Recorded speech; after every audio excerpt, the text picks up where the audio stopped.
Hello all my subscribers. So as promised, here is my MCU Phase 4 review.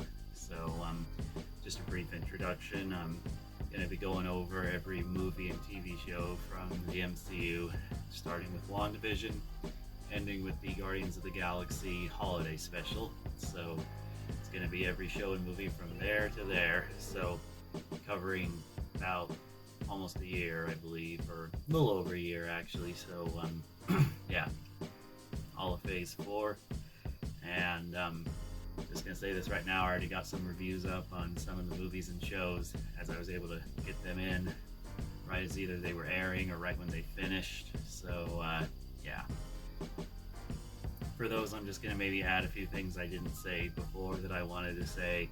There's going to be some new ones for Wakanda Forever. I'm going to be giving a bit of a spoiler review instead of just uploading a separate video. It's going to be in this video, and you're going to get my fresh reaction to the Guardians of the Galaxy holiday special because I just watched it. So without further ado, MCU Phase 4 review.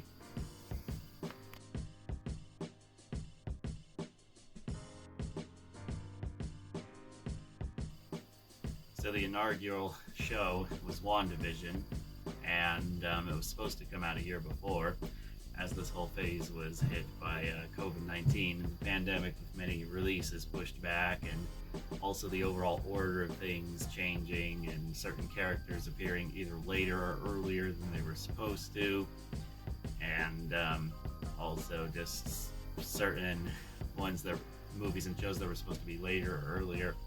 Nonetheless, though, I feel like it definitely pulled through, and WandaVision had a really solid hook as we see this fantasy world that Wanda Maximoff, aka Scarlet Witch, creates.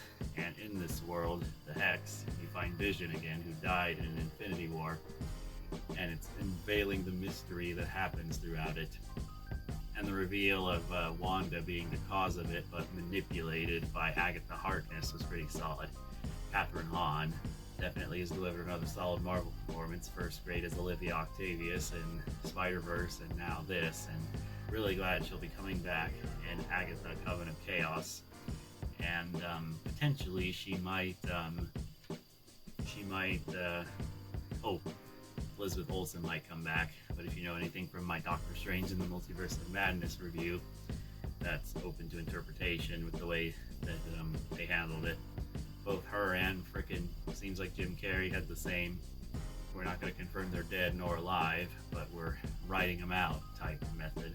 Something similar happened with Sonic the Hedgehog 2. But yeah, overall this does lead into Wanda's villain turn in Doctor Strange in the Multiverse of Madness, and you see it with her reading the Darkhold and it setting off her quest to go save her boys, her twins that she created with the Hex, with Vision.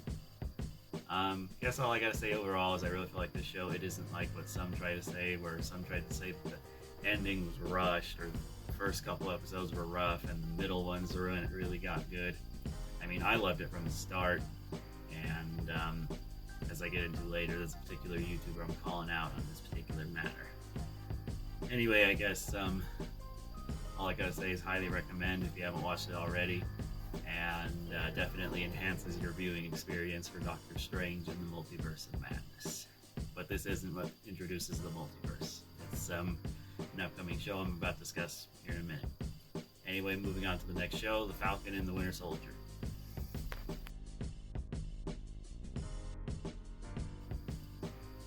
So The Falcon and the Winter Soldier, this deals with Captain America passing on the shield to Sam Wilson, Steve Rogers, and Sam feeling like he is unworthy, and the US government decides to make a new Captain America, who is John Walker, and taints the legacy of the character with a very brutal murder he does of this terrorist organization called the Flag Smashers. Now, I don't think the villain is as horrible as some make her out to be. Carly, I thought she worked for the series.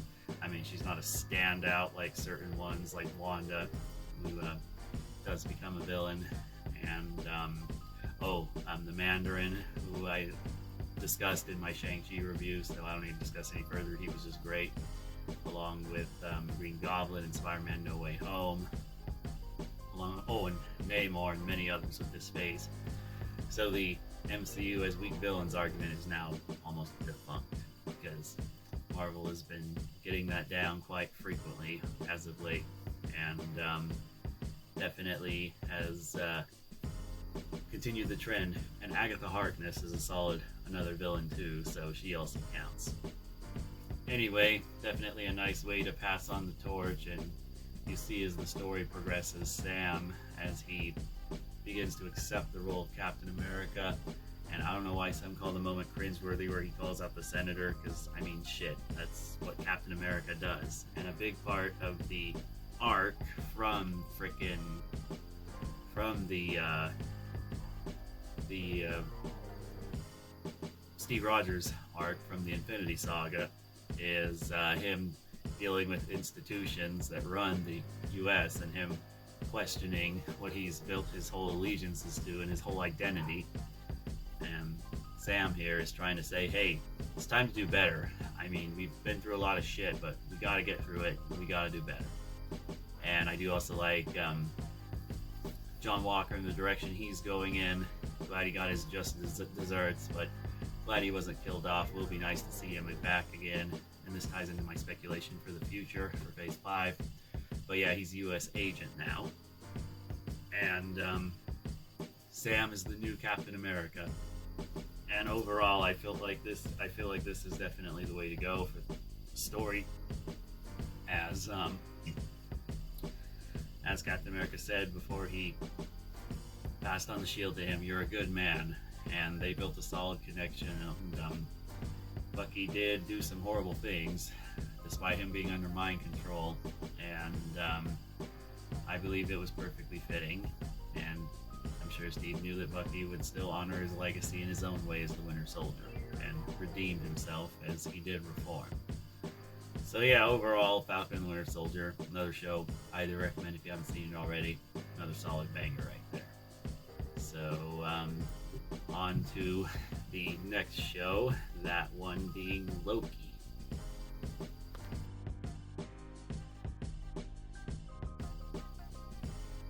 So now on to Loki, the show that brought in the multiverse to the MCU. And boy, I sure am glad it did, because this show did a really great job of establishing that this Loki is not the same Loki who died in Infinity War, and a nice way for him to have his own little separate arc, as this is still the Loki who was a complete villain with Loki, because that is the great thing about his character arc, as he went from being a villain to an anti-hero to a full-on hero, and maybe even honorary Avenger, especially when he took down Thanos and said, "We have a Hulk." In that badass moment, he even had the audacity, or maybe not audacity, but balls to have, as he was being choked out by Thanos, to say, "You will never be a god." But yeah, he also gets to watch the development of his previous variant, as this is a variant introduced by the TVA, Time Variance Authority, who watch over time and the multiverse and try to keep the one sacred timeline intact. And as we find out, there are some shady secrets being held, and the main villain of this phase, as this is the Multiverse Saga, has been revealed, and it is Kang the Conqueror. And right here's a picture of him, as he is going to be in Ant-Man and the Wasp: Quantumania as the main villain, or at least in this show it's He Who Remains, but he's a variant of Kang.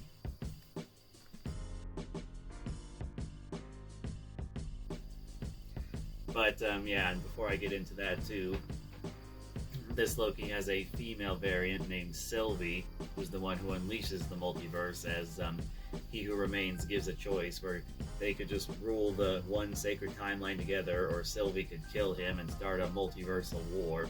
And she chooses to kill him, and that's what opens up the door for the multiverse in the MCU. And definitely glad it did, as this has brought in many great aspects of the comics. I don't get why some try to say bringing in the multiverse ruins the universe. It's quite dumb. All multiverses have their own rules, and Rick and Morty is able to have a multiverse yet still have damn good character development and stakes. And as the previous season and this season is showing, you can use the multiverse as long as you know how to use it. And also, a lot of the Rick and Morty writers worked on Loki and Doctor Strange in the Multiverse of Madness, along with Ant-Man and the Wasp: Quantumania. So it's in good hands. They knew what they were doing when they recruited who they recruited to handle the multiverse. But yeah, overall, definitely solid.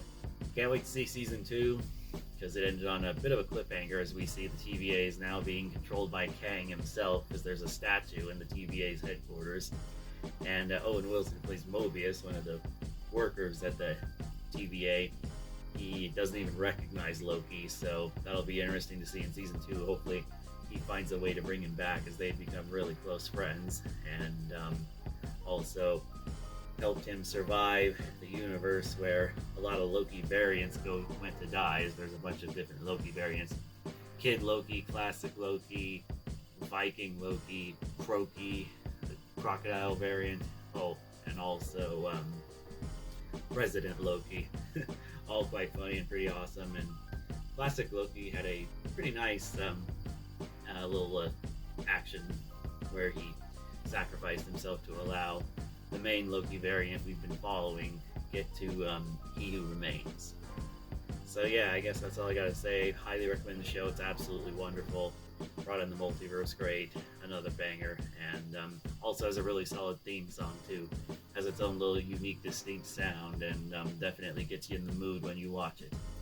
So definitely be looking out for season 2, and I highly recommend. So on to a movie that I actually reviewed already, Black Widow.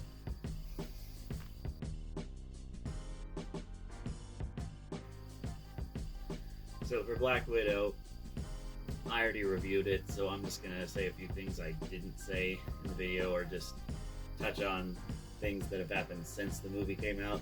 Yelena has just solidified herself as an absolute badass, and I'm definitely glad she came back for Hawkeye. She was wonderful in it, and definitely can't wait to see her in the Thunderbolts, because she's going to be the leader of the Thunderbolts, so that'll be interesting.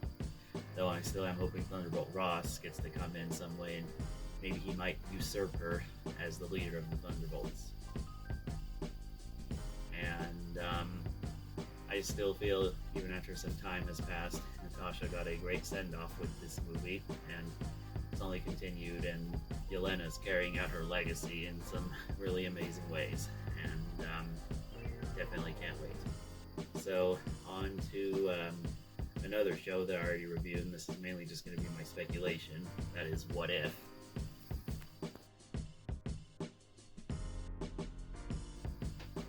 So yeah, I already reviewed What If. This is just the show where the events of the MCU are switched around with certain characters and certain plot beats being rearranged. And season 2 is going to have one where I guess Captain Carter participated in the events of the Avengers. Another one that's going to change the events of Shang-Chi. Oh, I think I also heard about one that's going to be like a variation on the Black Widow movie with Yelena and Natasha, which I definitely can't wait for. Love Lake Bell. She voices Poison Ivy on Harley Quinn, and her voice sounds pretty dang close to Scarlett Johansson's, yet distinct enough to where it stands out on its own, so she hits a really nice balance. And she also had a pretty cool cameo in Black Panther Wakanda Forever as the CIA agent. So, yeah, guess I'll go ahead and move on to the next. You know what, I'm just going to do this as a dual round since I've already reviewed both of them. So, 2 movies I'm just going to discuss just a teeny bit, but not much. Just what I didn't cover. That is Shang-Chi and the Legend of the Ten Rings and Eternals.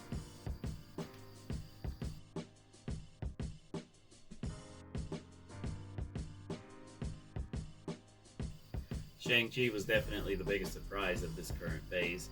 I knew nothing about the character, but the show just helped me fall in love with him almost instantly. And all the great side characters like Katie. The villain was great, the Mandarin, Wenwu. Action was dang near like martial arts movies. It was almost like Crouching Tiger, Hidden Dragon meets The Matrix. And Shang-Chi, Simu Liu was absolutely badass in this movie, and definitely can't wait to see where he's going to go. Looks like he's also going to be a major player in upcoming movies and shows, as the post-credit scene revealed, which I discussed in the spoiler review. And it looks like that's going to pay off in the Marvels, from what I heard. But yeah, I'll get into that when I discuss Miss Marvel. Anyway, glad the sequel's been confirmed. Can't wait for it.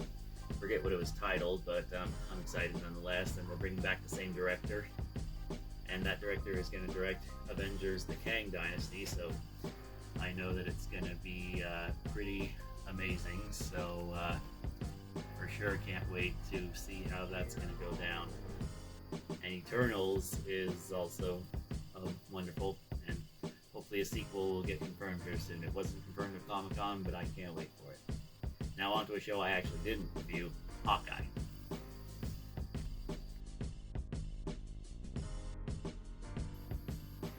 Alright, so now on to Hawkeye.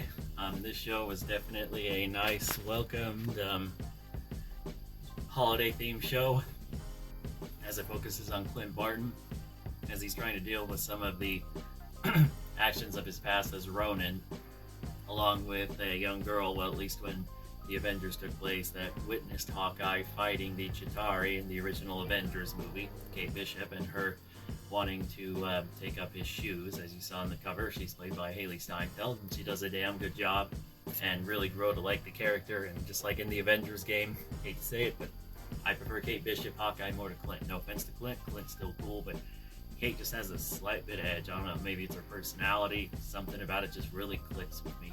It's not easy to explain. But anyway, yeah, just a few other things though that I definitely want to hit on besides her doing great is also the action was absolutely amazing in this show. There's this real nice car chase fight scene, and used with a Mustang, and it was just absolutely great. And Wakanda Forever has another one that I'll go more into in the spoiler section right there. And anyway, the Tracksuit Mafia is who Clint is dealing with due to his actions when he was Ronin, and the leader of it all is the Kingpin, who is blackmailing Kate Bishop's mom, Eleanor Bishop. And let's just say leads to a real awesome fight where the Kingpin goes one-on-one versus Kate Bishop, and Kate Bishop, using a trick with a little pin, takes down the Kingpin, and oh, it is just wonderful. I mean, in one fight, she managed to subdue the Kingpin and hand his ass to him, something that, gosh, not SpiderMan could do, not, well, in the comics, they haven't met up in the movies yet, but I imagine it's coming. Not even Daredevil in the Netflix show, or shoot, same with the comics, Punisher, just about any New York-based superhero, is that's a good chunk of them. But yeah, she definitely left her mark there to be a solid successor to Clint, and can't wait to see when she comes back. I hear she might come back in Ant-Man and the Wasp: Quantumania. I'm not sure if I fully believe that, but I do know she'll be back for Young Avengers, and also definitely can't wait to see her in hopefully she'll be in potentially maybe even Thunderbolts, since Yelena's going to be in it, because her and Yelena had real great chemistry, a little friendly rivalry, which was really nice, and really enjoyed the chemistry that Haley Steinfeld and Florence Pugh had. So I guess that's all I got on Hawkeye. So I guess now I'm going to briefly just add a few things to Spider-Man No Way Home.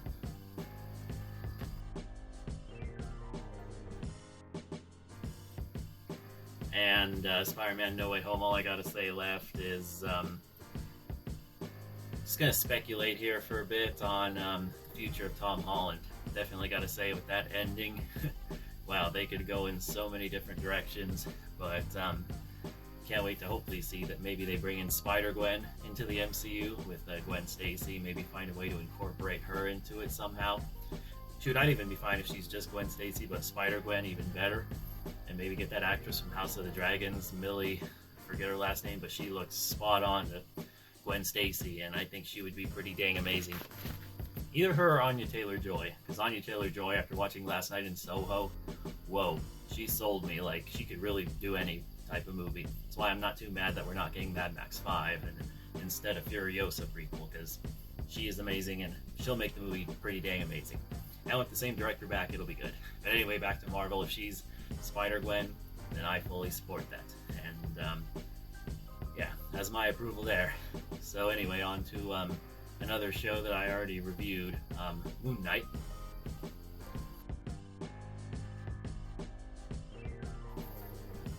So with Moon Knight, all I have left to say on here is some speculation. I believe it's been hopefully soon to be confirmed that there will be a season 2, which I definitely can't wait for. Mark Spector has some very interesting antagonists, and I like the direction this story goes in, especially with the two different identities of him coming together, and how at the end of the show both Moon Knight and Mr. Knight are now working together, along with the surprise of the Scarab, Layla, his wife, and how amazing she was. Like, whoa. Having it be two badass protagonists taking down the antagonist, played wonderfully by Ethan Hawke, Arthur Harrow. Yeah, that was a pretty great show. Definitely loved it. And on to a movie which I already reviewed, but I do have some interesting speculation to discuss that I didn't get into in the video.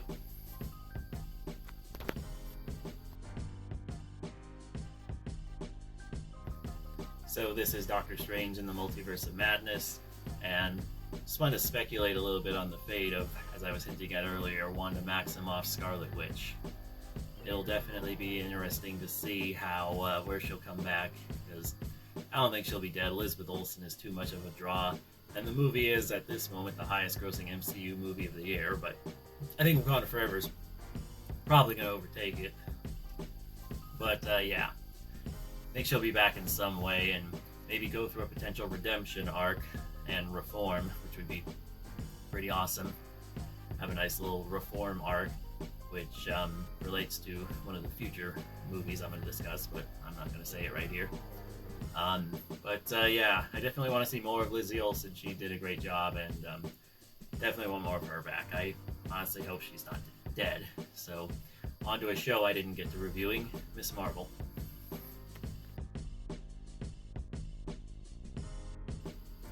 Gosh, this show, Ms. Marvel, has made me want to read so many Ms. Marvel comics, it's not even funny. Really had the nice little comic aesthetic with the little high school drawings that Kamala did, and just overall, really just a fun show. And Iman Vellani, my god, like what RDJ did as Tony Stark / Iron Man, she did that with Kamala Khan, Ms. Marvel. Like, she literally is the character. I can't think of anyone else who could have done better. Like, shoot, she just embodied so many of Kamala's fangirl aspects as she is in the comics, because she's always obsessing over all the other Avengers. And I'm glad this show showed she's badass in her own way too, because that was one thing I was hoping they do, which some of her later runs in the comics did. Probably not in her beginning issues, but definitely in the later ones. And there were some comics, if I remember right, where Captain Marvel said, "Hey, Kamala, I like that you admire me all, but you're a badass in your own right, and don't sell yourself short." And I'm glad that wasn't the direction given in this series, and I'm glad Kamala's family was the one telling her, "You be you, you be badass. Show them how awesome you are, my Miss Marvel." Like how they did that and made that the basis of her name too, and that it wasn't directly tied to Captain Marvel. And it was nice to see Damage Control back too. I was not expecting that. They were very interesting as a antagonistic force. I don't know if I'd say they were the antagonists, but they were definitely an antagonistic force in the show. And also definitely enjoyed that finale, especially when the people of Jersey City came in to support Kamala, just like Spider-Man in Spider-Man 2. And hopefully soon to be Tom Holland will have a moment like that in his own series. But yeah, definitely love that finale, and also the revelation that Kamala was a mutant, because the writer of the comic did say she would have made Kamala a mutant if there wasn't the whole rights issue with Fox. So I'm down for it, and that little X-Men the Animated Series musical cue, fucking wonderful. I hope this show gets a season 2, but at least she is coming back into the Marvels, as the mid-credit scene teased, where Kamala got teleported to another universe or dimension. Some have theorized that it's the negative zone. Could be, I don't know, there's a lot of different directions, but it was connected to the post-credit scene in Shang-Chi, as her and Carol Danvers, Captain Marvel, switched places. And it will definitely be interesting to see them come back, and that little tease of all of them in costume, even Maria Rambeau, Photon. Really like the way she looks too. Seeing them all team up is great. And from the social media posts I see of Brie Larson and Iman Vellani. Oh boy, that is friendship goals right there. Like, I can tell they got some special chemistry going, and it's going to be real nice. It's going to be a pretty awesome team up. And seems like they got a pretty solid director to direct the movie and writer. Not that I thought the original movie was bad. It was just not one of the MC movies that's strong and that I constantly want to rewatch, but still pretty damn good, and definitely nice that it paid some tributes to Top Gun, because I love Top Gun. So anyway, on to the next movie, Thor: Love and Thunder.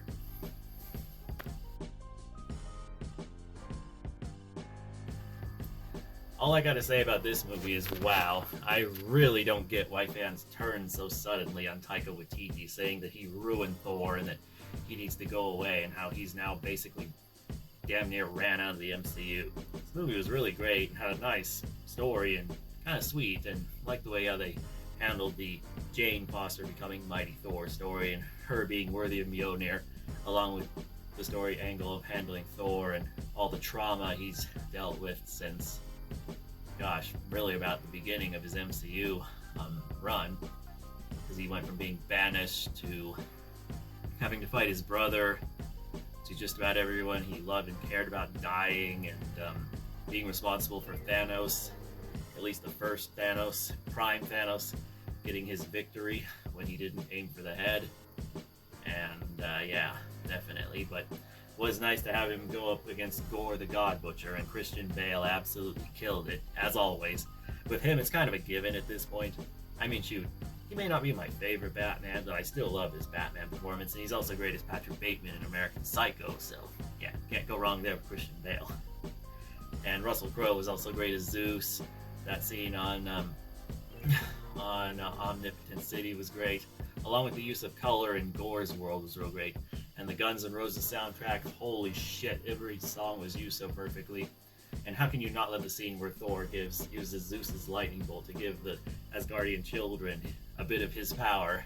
Cut to November Rain from Guns N' Roses, along with Jane deciding if she wants to go in, and then she goes in and has that real epic moment where she's like, if you can't get my name right, it is Dr. Jane Foster. Oh no, wait, no, the name is Mighty Thor, and if you can't get that right, the name is Dr. Jane Foster, and has Mjolnir and shocks Gore. And I also like too how the last blow wasn't given by Thor decapitating Gore with Stormbreaker or using his lightning abilities or the Master Thunderbolt from Zeus. I liked how it was just him telling him, hey, you did this for love, why don't you bring her back? Love being his daughter, also played by Chris Hemsworth's real-life daughter. And it was just real sweet, and also, I guess even Jane giving Thor her blessing, saying take care of her. She'll have the best of both of us. And also, she tried to come up with her own catchphrase throughout the movie, and it's a little secret that only Thor knows. Kind of like the last scene that Natasha Romanoff, Black Widow, had from Lost in Translation, where her and Bill Murray have their little talk where Bill Murray whispers something, but we don't know what it is. And definitely ended in a real nice spot, and can't wait to see Thor come back. And that mid-credit scene, oh god, that was just wonderful. When Zeus was like, these people, they only look up to their superheroes. We gods need to be feared again. Do you understand the mission, my son? Gosh, I'm in that theater, once I heard him say my son, I'm like, ooh, I know who he's referring to, Hercules. Gosh, Hercules and Thor have some real epic battles in the comics. I can't wait to see that done in live action. If it isn't directed by Taika Waititi, I'm fine with that. Just bring in someone like the Shang-Chi director, Destin Daniel Cretton. Either bring him in, or any director that just knows how to stage damn good action. That's all I ask, because that fight needs to be pretty awesome. And even if they do team up at the end or something, still, I want there to be an epic fight. Like Thor versus Hercules. Let's put that in there. I want to see that. And the last scene was nice too, where Idris Elba didn't even think he was going to appear. He's so dang busy. He's like a British version of The Rock. He's in just about everything. He appears, and Jane goes to Valhalla as she dies due to her cancer taking over her. And it's real nice where he says, thank you for watching over my son. And It's like, welcome to Valhalla. Real nice, sweet, and touching. So on to the next show that I already reviewed, so just going to do a little bit of speculation. She-Hulk Attorney at Law.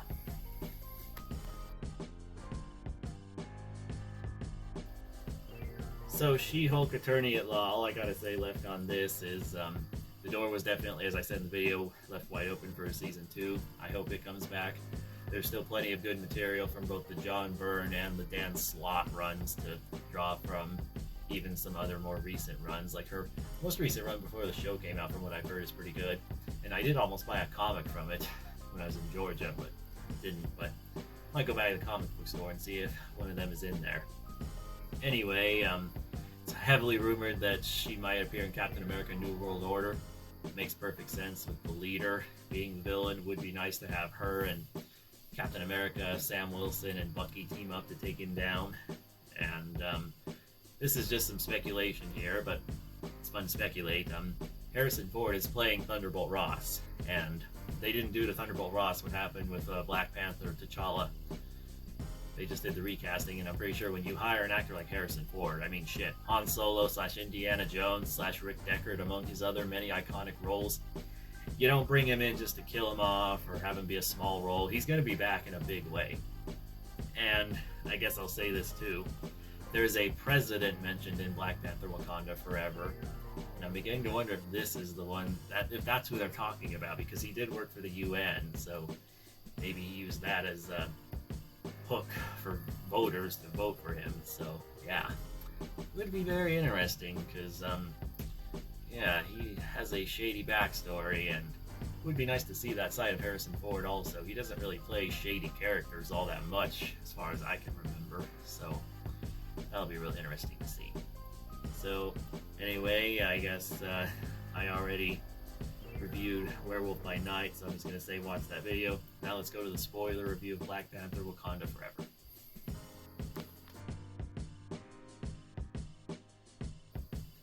So now on to my spoiler review of Black Panther Wakanda Forever. So yeah, Shuri is Black Panther, what I was holding back in the spoiler-filled review, and let's just say the whole movie did a damn good job. About 75% of the movie is making you buy her being his successor, and her being put through the ringer. As the last member of her family, Queen Ramonda, is killed by Namor, the villain, who is absolutely great.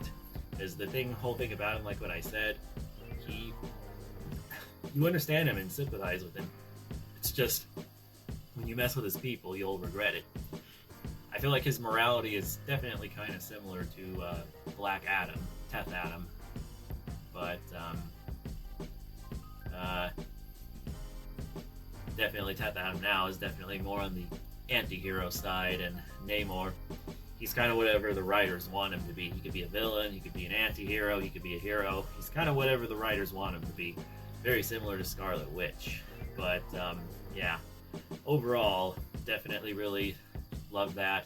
Oh, and also the scene on Talakon, what the MCU calls Atlantis, the scene where Shuri is touring it was really great, and the song they played along with Rihanna's song at the end.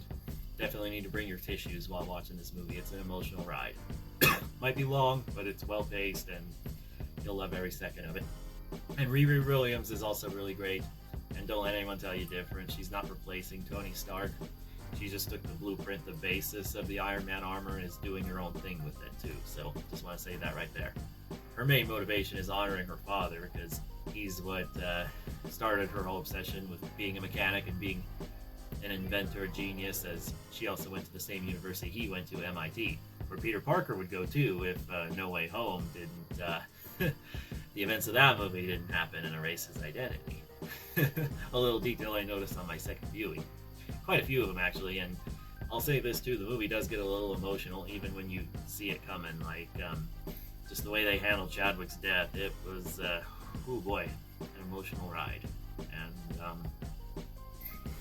yeah, but nonetheless, Shuri honors T'Challa in many ways. She directly quoted him when she fought Namor. I liked how she said, "Vengeance has consumed you for far too long, and I'm done with letting it consume me."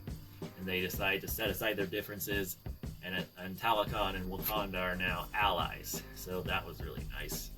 And Plus, it makes you think Shuri is gonna take the easy way and just kill him, like all the great superhero stories where you think a hero could just fall and go down the path of the villain. But also, I like too how with Shuri's vision, Queen Ramonda comes in and says, "Show him who you are," and then she's like, "This isn't who I am." Honors her mother and her brother. And also the movie starts with T'Challa dying, like the disease that killed him off as they wrote it in. Oh boy, and you see Shuri trying to save him, but to no avail. Yeah, the movie gets going fast with that. Oh boy. And the Marvel Studios logo doesn't play its traditional heroic music. It's completely silent. And,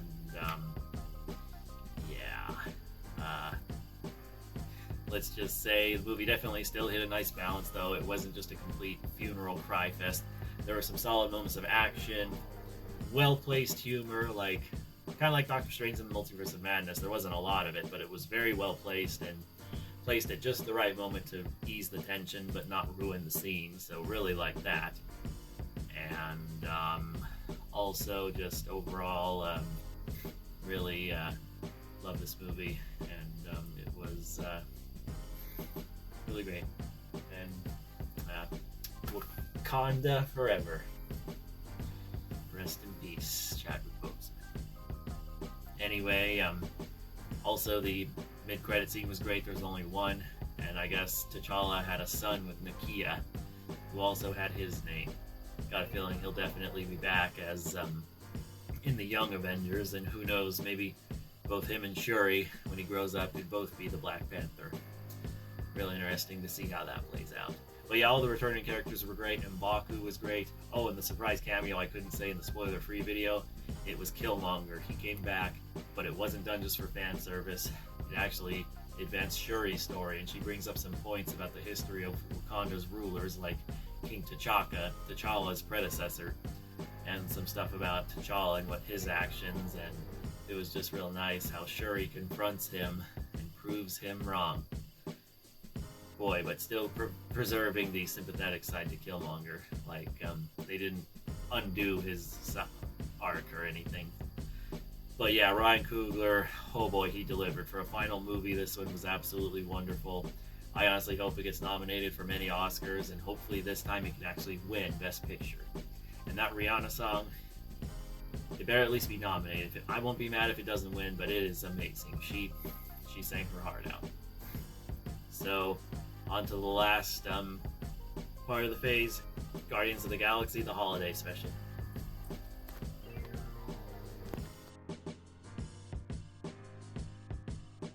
Well, I just watched this, so I guess I'm gonna go ahead and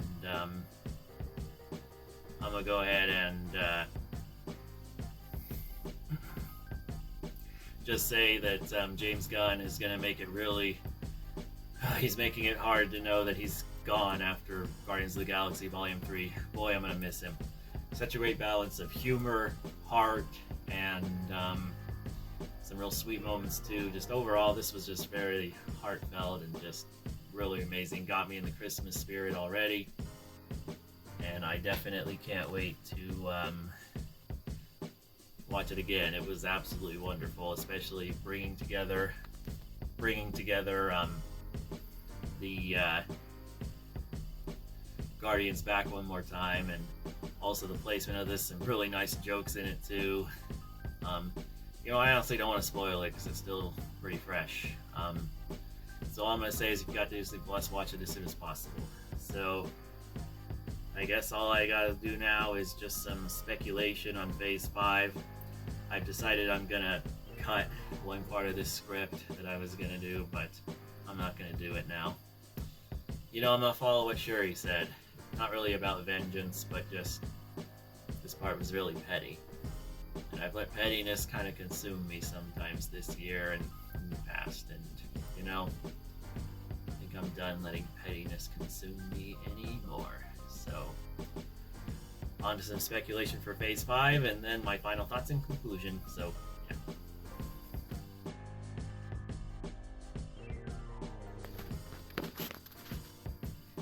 So yeah, on to Phase 5. It's going to be kicked off with Ant-Man and the Wasp: Quantumania, the debut of Kang the Conqueror, which will be real nice to see in the trailer. Boy, it has me interested with its use of Goodbye the Yellow Brick Road. And Thunderbolts is also coming. And there were definitely, forgot to mention in the Wakanda Forever section, some connections with Valentina Allegra de Fontaine. She's the CIA director, and it's revealed that the CIA agent who T'Challa was allied with